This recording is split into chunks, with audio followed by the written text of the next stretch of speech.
So today's going to be a little bit different. I am going to be profiling Ghotis, but this isn't my deck. This isn't my deck to deck build. It is actually Mateo's. So I asked if I could profile it for him, and he generously is allowing me to do that. So here we are. Go fish! Go fish!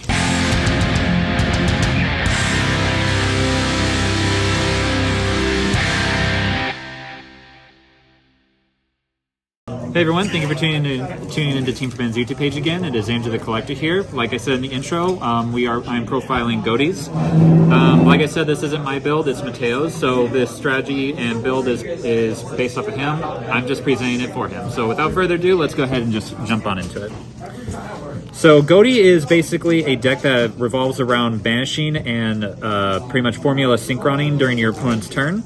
So we're going to start out with 3 of one of the best ones, Light of the Ghoti.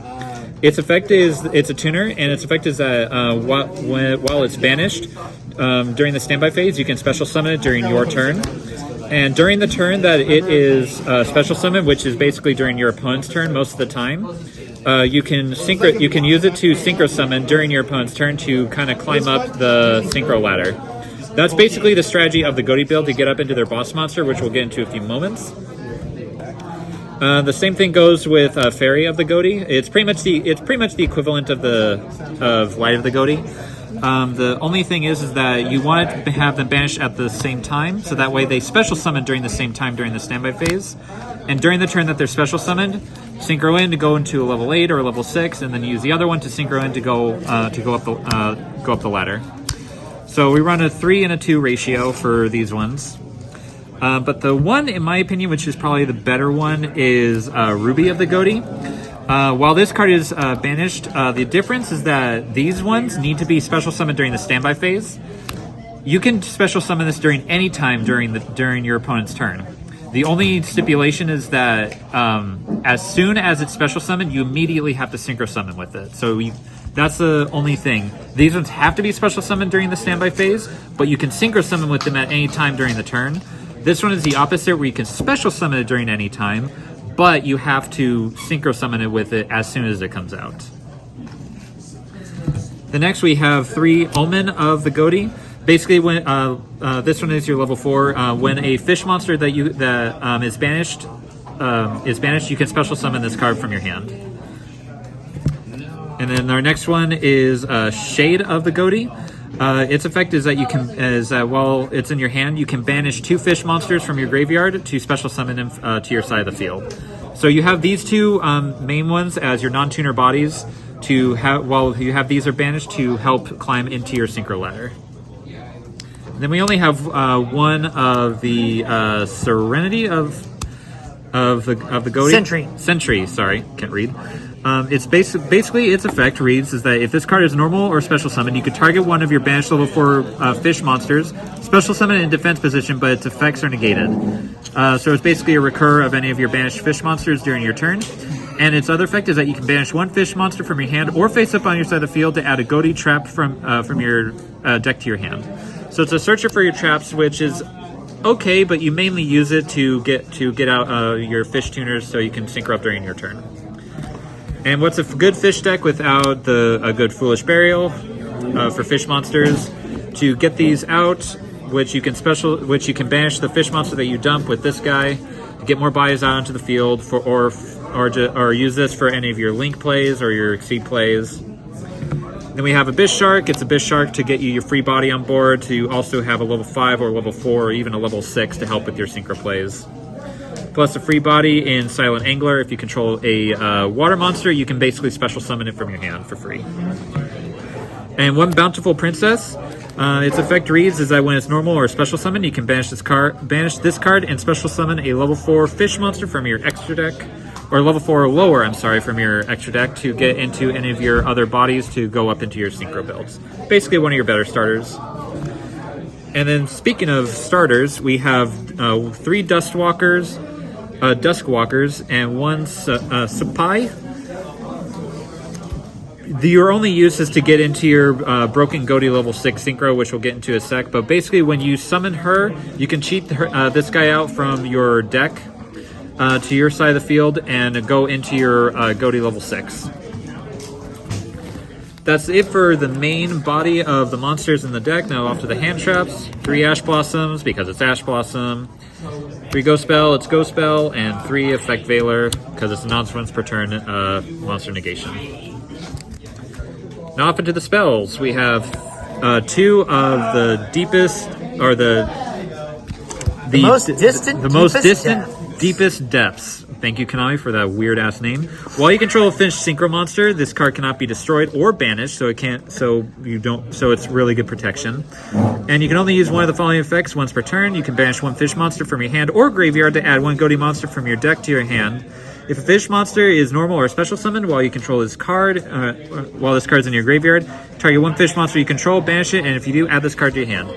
This guy needs to be hollow. He is one of the better cards of the deck and one of your soul searchers, and helps get your stuff banished so you can synchro summon during your opponent's turn. And then 1 Terraforming because it's just that good, and 1 Begone Demon Child because we can only have 1. Now off to the traps. We have 1 Ghoti Chain and 1 Ghoti Fury. Chain effect reads as I banish 1 face-up fish monster you control, special summon 1 Ghoti monster that is banished, or your hand, deck, or graveyard with a different name than the monster that is banished by this effect. So really good. And the second one reads, it's a continuous trap. You can target 1 fish monster you control and 1 monster your opponent controls. Banish both of them until the next standby phase. If a fish monster is special summoned to your field while this card is banished, you can banish this card from your graveyard or from face up in your spell trap card zone, and all fish monsters you control gain 100 attack for each. The second effect isn't used that often, but the first one is a good interruption during your opponent's combo plays to get rid of one of their key combo pieces, so it can pretty much halt their turn or stop it completely. Now off into the extra deck. We are going to start out with one of their more busted synchro monsters, which is their level 6. When this card is synchro summoned, you can banish 1 level 6 or lower fish monster from your deck. So basically any of your level 2s that you need to have come back that you're missing. If this card is in your graveyard as a synchro material, you can target 1 fish monster you control, the 1 fish monster in your graveyard, banish that target, and if you do, add 1 fish monster equal or lower to the level to your hand. So good recursion and good for extending your plays. This is why we run Duskwalker, to get this guy out as soon as possible. The next one is going to be their level 8 synchro. If this card is synchro summoned, target 1 fish monster you control and 1 card your opponent controls, banish them, and if this card is banished, you can banish 1 fish monster from your graveyard and special summon this card. So if this card is summoned during your opponent's turn, like the trap card, banish one of their combo pieces, and if this card gets banished, you can banish a fish monster from your graveyard and special summon this back. And during the next turn, you'll get one of those back to continue to synchro climb. And their other level 8 is going to be Spear of the Ghoti. This one isn't as good, but it's just a really good body because at the start of the damage step, if this card battles an opponent's monster, you can banish that monster. So really good removal if your opponent has a heavy body on board. And during your opponent's standby phase, you can banish this card. Then if a monster used as material is synchro summoned are in the graveyard, you can special summon them, but banish them when they leave the field. So again, not as good as some of the other ones, but still a really good one-off. And the thing that you're building up to all this effort is going to be Ghoti of the Deep Beyond. This guy is absolutely busted when you get him off.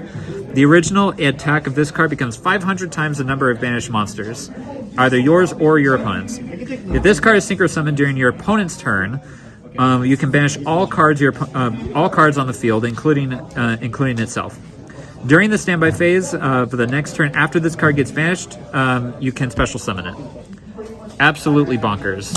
I love this card, and which is the whole reason why I'm actually thinking of building this deck myself. And for other good generic synchro monsters that you can go into, we have Supreme Sovereign from Sword Soul. We have Dragonite for the spell and trap negate. We have Crystal Wing for monster negates, and it's just an overall busted card. For our Xyz, we have number 4 Stealth Kraken for a good floodgate for attributes. And of course, we can't go without the Pommet Shark and the totally awesome bullshit. And the only good link that we have for fish decks is the Abyss Keeper.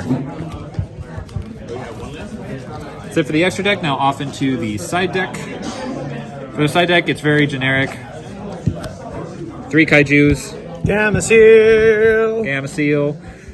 People aren't running Kaijus as much anymore because they think that that Kashtira's aren't a problem. They still kind of are. They're neutered somewhat, but they're still a problem. So you definitely need to have at least 1 Kaiju in your side deck, no matter what deck that you play. 3-dimensional shifter. It's dimensional shifter. It absolutely helps this deck and hurts so many other decks. Should be me.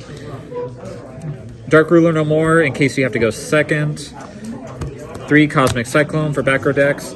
And goes in match if you have the Stealth Kraken out on board to absolutely block them out of any of their plays. And that is it for Ghoties. Thank you for tuning in. Like I said, this deck is more of a rogue-based deck. It's not. If you take this deck to any regionals or YCSs, you will do well, but I wouldn't expect you to get very far. But if you want to take this to locals, it can still be a really good contender and a really good, easy-ish deck to play for any newcomers. But either way, it's a ton of fun. So that's it for the Ghoti deck profile. Let us know what you guys think down below. Don't forget to like, comment, subscribe, and we'll catch you guys later.